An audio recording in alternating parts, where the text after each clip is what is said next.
Ini Mas, ada pertanyaan lagi Mas saya.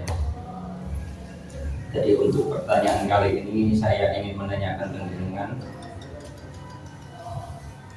bagaimana caranya mengalami yang namanya fiqyana maya kosa. Jadi yang mau saya tanyakan, jadi biar saya bisa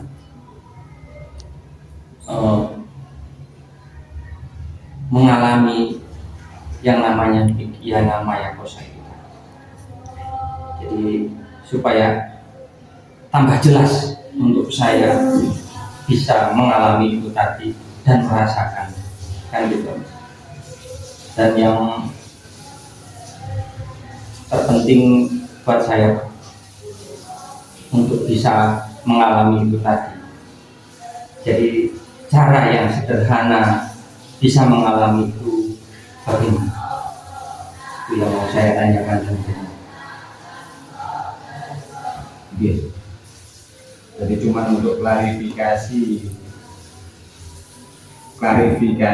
Sebenarnya saya itu nggak pernah menjawab apa sih yang pertanyaan, cuma hanya merespon. Iya. Karena kalau sama bertanya dan saya selalu menjawab seakan-akan saya itu pinter. Gitu ya. Bisa kata saya pinter, enggak. Saya coba merespon apa yang saya tanyakan sesuai dengan pengalaman yang saya alami. Jadi hanya respon, bukan menjawab. Jadi saya kan cuma bisa menanyakan itu Mas, soalnya kan Mas sudah tahu pada bahasa gampangannya itu sudah pernah mengalami, kan gitu kan, pernah mengalami walaupun nggak tahu lah di mana nih bukan, dan cuma kan saya mau menanyakan dengan yang saya tanyakan itu biar tidak apa namanya mamang ragu-ragu. Kalau bahasa Indonesia ragu-ragu gitu.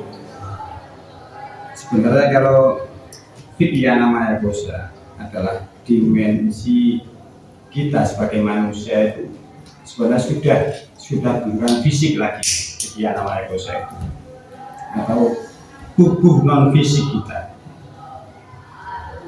Tapi fiqyana maya kosa masih terikat dengan tubuh fisik kita. Tapi non fisik tapi masih terikat dengan fisik.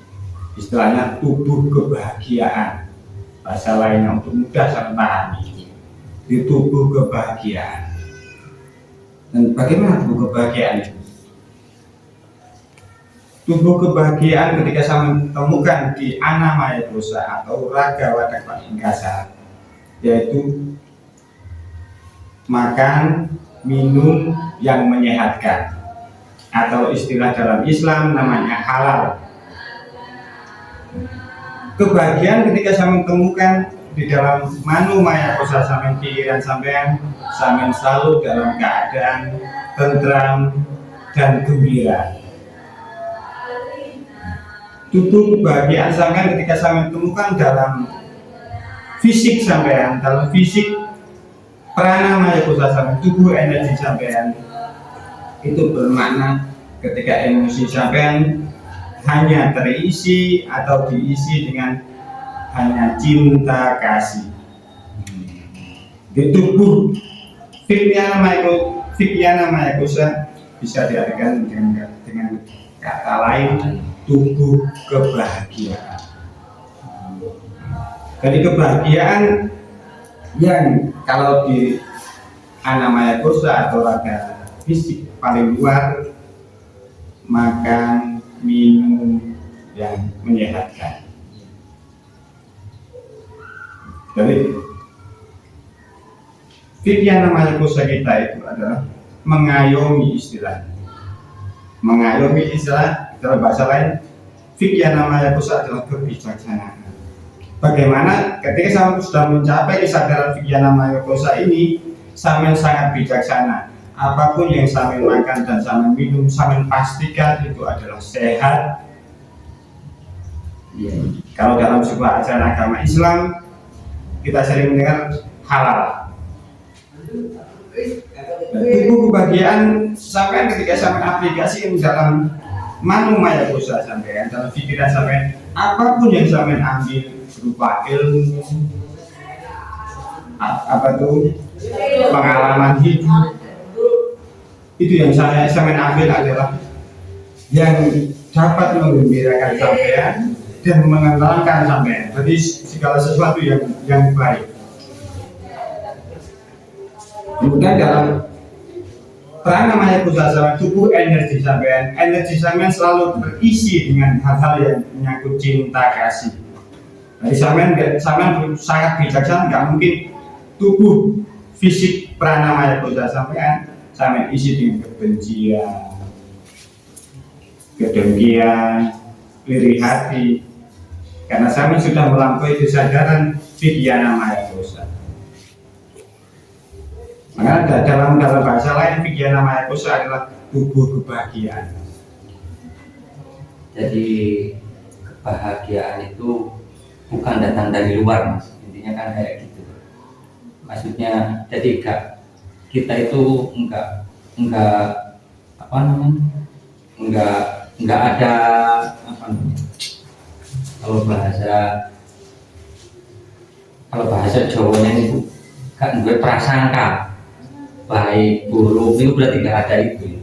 Kalau sudah kita mengalami dimensi yang namanya positif. Makanya sebenarnya kebahagiaan adalah sangat ambil dari luar. Tapi ketika saya sudah mencapai kesadaran manusia, sampean vidyana maya kosa sampean otomatis itu adalah sebuah kebahagiaan yang murni dari dalam diri kita. Kenapa kita harus menempuh vidyana maya kosa atau tubuh kebahagiaan kita sendiri sebagai manusia? Karena ketika kita sudah mengalami vidyana maya kosa, berarti kita sudah murni bahagia.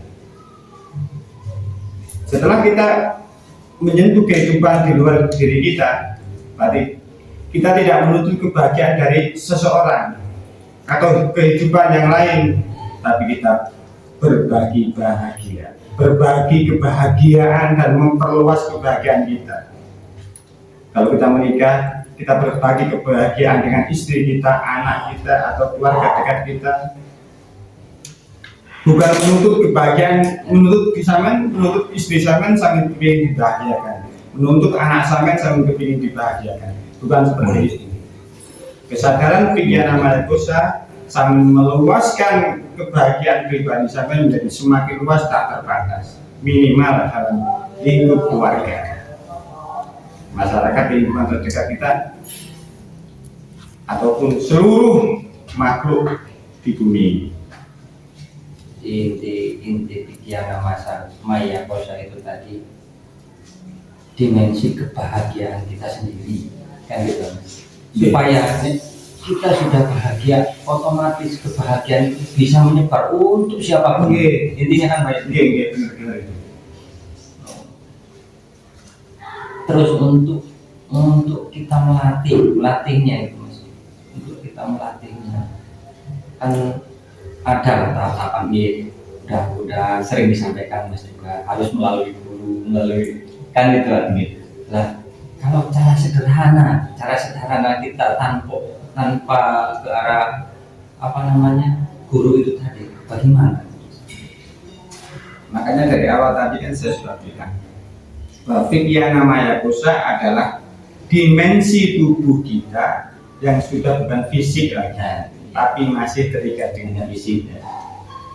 Di video sebelumnya saya mengatakan dengan analogi vidyana maya kosa adalah bulan, tapi tidak lengket dengan bumi atau tidak terikat dengan bumi, tapi masih sudah ada jarak dengan bumi, masih terikat dengan bumi dengan rotasi, dengan putaran mata, tapi masih tertarik dengan gravitasi bumi, tapi tidak masuk ke dalam bumi. Seperti bulan, vidyana maya kosa adalah memberikan istilahnya itu apa ya, ketenteraman, kebahagiaan. Berapa persen sampai bisa melihat bulan? Berapa persen sampai bisa mengalami indahnya bulan? Jadi kalau saya bisa niku intinya sing dugi dimensi pikiran maya kosan itu. Jadi kebahagiaan itu tadi diibaratkan bulan. Jadi kan bulan itu bisa memantulkan cahayanya tuh siapa saja. Nggih. Jadi istilahnya ketika saya mempunyai kesadaran pikiran maya kosa, sampean memantul, istilahnya kalau kita mau alam semesta, sampean hanya bertugas memantulkan cahaya matahari ke bumi, tapi sampean sudah tidak terikat dengan bumi, sampean sudah ada jarak dengan bumi. Bagaimana cara aplikasi sederhana? Sampean mengalami pikiran maya kosa dalam kehidupan sehari-hari. Itu sih paling intinya itu. Paling intinya cara mengalaminya. Karena ini bukan fisik, berarti fisik, non fisik yang mengayomi fisik. Otomatis ana maya kosa, mano maya kosa, prana maya kosa adalah fisik, atau saya analogikan sebagai bumi, vidyana sebagai bulan. Dan pastikan anak maya kosa sampean atau raga sampean mempunyai kebijaksanaan. Apa yang sampean makan sampean minum haruslah sehat, haruslah bermanfaat. Itu adalah tanggung jawab atau kesadaran pikiran maya kosa. Apa yang sampean ambil, ilmu, pengalaman atau apapun di dunia ini, haruslah yang dapat menggembirakan diri sampean, menenangkan diri sampean. Ketika saya mengambil ilmu yang bermanfaat atau pengalaman hidup hikmah yang bermanfaat, pasti itu akan menggembirakan sampean. Untuk tubuh energi sampean yang masih fisik, emosi sampean tidak akan pernah sampean isi dengan kebencian, dengki, iri hati, hasut dan sebagainya, tapi hanya sampean pastikan energi sampean adalah energi cinta kasih. Itulah esensi dari vidyana maya kosa. Dalam bahasa sederhana, lebih sederhana lagi, sampean sering dengar ketika seorang kakek dia bercerita, setiap hari saya berdoa kepada Tuhan untuk kebaikan anak saya, cucu saya, cicit saya. Itu adalah kesadaran vidyana maya kosa, karena dia sudah melampaui dirinya sendiri, tapi pengayoman kepada anak, pengayoman kepada cucu, pengayoman kepada cicit. Cuman katakan nggak semua orang paham bahwa dia sudah mencapai di kesadaran vidyana maya kosa. Jadi udah menjalani tapi belum sadar kalau udah mencapai titik dimensi vidyana maya kosa itu tadi. Intinya kayak itu. Mungkin bukan tidak sadar, cuman secara keilmuan saya kan hanya menjelaskan. Secara kalau mungkin nggak tahu, cuman dia sudah mengalami. Makanya di dunia ini banyak mas orang yang sudah mengalami istilahnya kalau vidyana maya kosa, tapi dia tidak paham dengan apa vidyana maya kosa, tapi dia sudah mengalami dimensi vidyana maya kosa. Makanya sebenarnya gitu, dia sudah lupa mendoakan diri sendiri, tapi mendoakan anak, cucu dan cicit. Itu sama dengan ketika saya ngomong sebagai pribadi, ketika saya dalam kesadaran vidyana maya kosa, sampai berperan penting pengayoman kepada tubuh non fisik, tubuh fisik sampean, seperti sampai menjamin raga sampean, menjamin pikiran sampean, menjamin emosi sampean dengan hal-hal yang baik. Jadi kalau itu bisa diartikan gini, ini cuma sharing mau nih, ada sedikit ditanyakan. Jadi vidyana maya kosa, dimensi vidyana maya kosa itu kita sudah berbahagia, tapi tidak mementingkan kita sendiri. Intinya kayak gitu. Jadi udah terlewati lah dari bahasa itu tadi. Jadi lebih mementingkan apa namanya? Kalau dalam keluarga itu tadi ya, anak, cucu, Cicit. cicit. Pokoknya kalau diperluas lagi, kalau dalam lingkungan RT, satu Iya. RT, Iya. kalau di dalam terus gitu, Terusnya kayak harus gitu. diperluas. Semakin dalam sama mengalami fikih namanya kosa, maka akan semakin meluas. Istilahnya kalau kita sedikit untuk memperjelas fikih namanya kosa, kita mengambil dari ajaran agama Islam, ada ukhuwah Islamiyah, ukhuwah watoniyah, ukhuwah basyariyah. Pertama, kita berbagi kebahagiaan dengan sesama muslim. Kemudian meningkat dari sesama antar agama, sesama bernegara, meningkat. Tadi berbagi kebahagiaan kepada satu negara, sebuah negara. Tapi lebih luas lagi, dan puncaknya sampai ke ukhuwah basyariyah adalah berbagi kebahagiaan kepada setiap manusia, dan itu yang sudah dilakukan oleh Hadratus Syekh Kiai Haji Abdurrahman Wahid. Itu sudah dilakukan oleh Gus Dur. Makanya Gus Dur bisa diterima karena kesadaran fikih namanya Gus Dur sudah mencapai kesadaran ukhuwah basyariyah, sudah sangat luas, Mas. Jadi Gus Dur sudah sampai kesadaran berbagi kebahagiaan kepada seluruh manusia, Bukan cuma sesama Islam atau antar beragama atau suatu negara, enggak. Gus Dur sudah melampaui itu. Saya menggambarkan soal Gus Dur biar sampai lebih paham, karena Gus Dur sudah terbukti. Nah, ketika Gus Dur sudah melakukan itu, dipastikan Gus Dur sudah menemukan atau mengalami secara pribadi kemanusiaannya, sudah mencapai fikih namanya dosanya sendiri, sudah mengerti dan mengalami tubuh kebahagiaannya tersendiri.